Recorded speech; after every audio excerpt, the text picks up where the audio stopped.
Hi, my name is John Kennedy here at Luco Incorporated, and I'm going to explain today how to properly tension and track a belt. The first thing you want to do while tracking your belt is you want to make sure that your conveyor is level with the floor. You want to make sure that it's square to itself, that all your ends don't sag. You want to make sure this doesn't sag up or down. Make sure that this is level with the bed. Same with your other end, make sure that it's level with the bed. That your pulley's nice and split in between itself. At the drive end needs to be the same way. You need to make sure that this is all level and square to itself, that the pulley's nice and split. The next step is to go ahead and get the proper tension to your belt.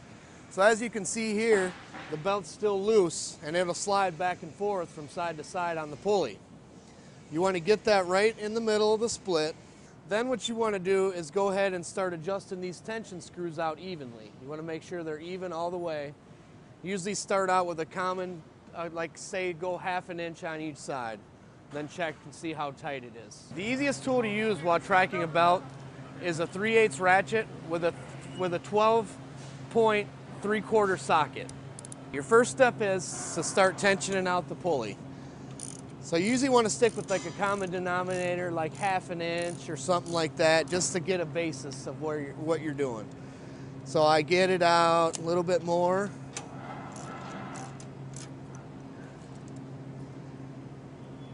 That's a half an inch.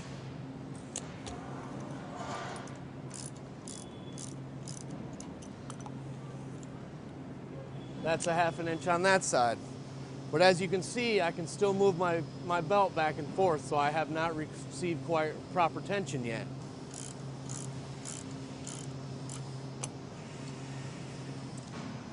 Now I have it out to about 3/4 of an inch, so I'll match the other side to the same.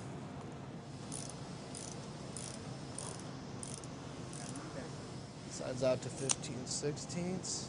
As you can see, I can still move my belt. It's still not tight enough, so I'll continue to tension it out.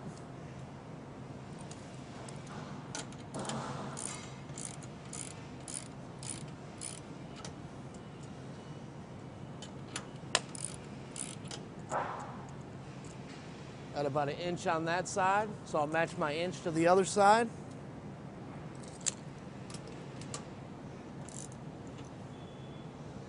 Still can move my belt, so still not tight enough.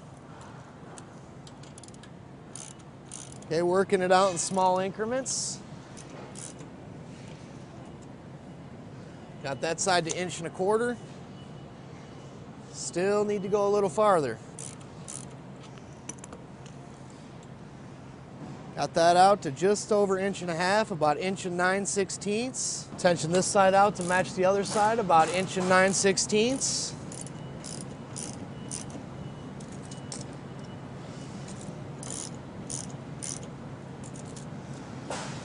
9/16. Still got to go just a little farther.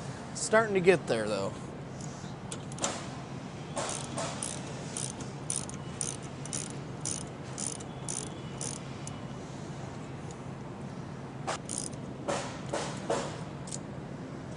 It's about 1 3/4 inches. As you can tell, it's still not there yet. I can move it pretty easily from side to side. So I'll continue to tension it out.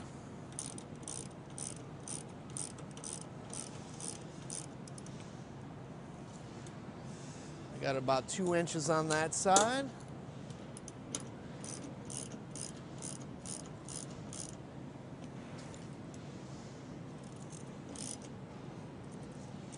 About 2 inches on that side. Still got a little bit of play in there.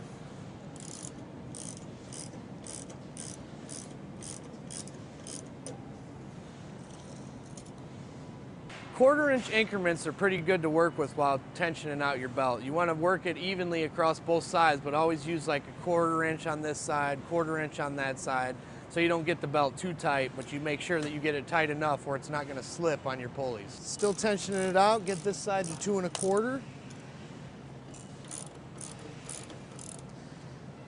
Okay, as you can see, it looks like we got there now. We can't move our belt on our pulley anymore. Looks like that's pretty good. Okay, always something to remember while tensioning your belt. You want to be able to take your fist and fit it in between the belt and the bed, and then you know you have pretty good tension on the belt. Now that you have your conveyor running, you just want to kind of look at the belt and see what it's doing. As you can see, it's beginning to track off to this side, but we'll just let it keep going a little bit to make sure that it's not going to go too far. As you can see, the pulley's tracking off to one side, so as I tension up this screw, it's going to bring my belt back the other direction.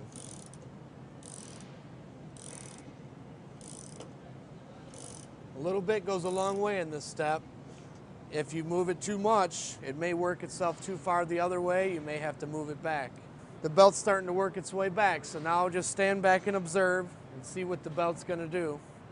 A rule of thumb while tracking, you always want to remember that the faster your belt's moving, the quicker it'll go through adjustments. Say you go a little bit on this side, it may go really, really fast, seeing that your belt goes fast. With a slower moving belt like this one, it may take a little more time for your adjustments. As you can see here, my adjustment on this side has caused my belt to run a little bit off to this side.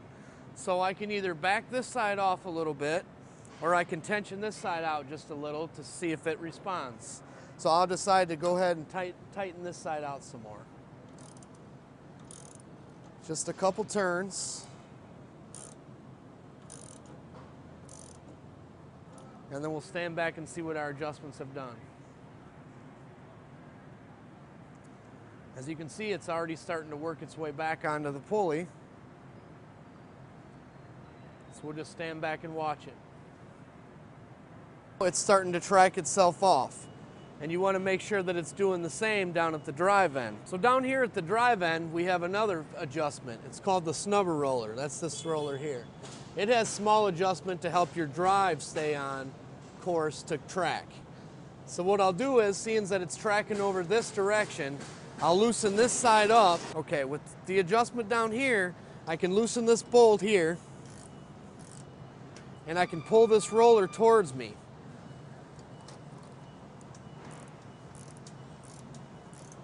Tightening that up.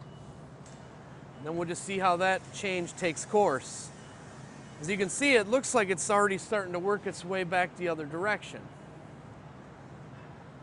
Belt tracking usually is pretty tedious. You have to make sure that you take your time and that you make proper adjustments to the belt. It may take some time and it may take a little effort to get it to track properly, but once it's tracked, then you shouldn't have to mess with it. During tracking, it's always important to remember you may not be able to get it completely perfect, but as you see here, we're doing a good tracking job. But it may track a little bit more to this side or a little bit more to this side. One key thing to remember is you never want it to run off the end of the pulley here or off the end of the pulley here, or vice versa at the drive end. As long as it's working itself over and coming back, working itself over and coming back, it's getting pretty good tracking. As long as you're not tearing up the edges of your belt by tracking too far this way or too far that way, you're doing pretty good. I just wanted to thank you for watching our video about belt tracking. Just remember, belt tracking is a fairly easy process, but you always want to take your time while doing it to make sure you do it properly.